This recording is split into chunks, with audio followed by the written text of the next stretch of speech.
Changing your username on Trip.com is a straightforward process. Follow these steps to update your username easily. Step 1. Login. Access the Trip.com website or app and log into your account using your current username and password. Step 2. Go to Account Settings. Once logged in, navigate to your account settings. This is usually found in the Profile section, often represented by a profile picture or an icon. Step 3. Select Username Change option.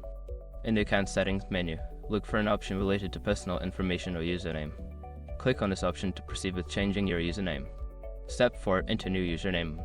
You will be prompted to enter your desired new username. Make sure it meets any specified criteria, such as length or character restrictions, and check for availability. Step 5. Save changes. After entering your new username, confirm the change by clicking the Save or Update button. You may need to verify the change through an email or notification.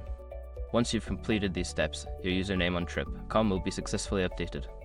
If you encounter any issues, consider reaching out to customer support for assistance.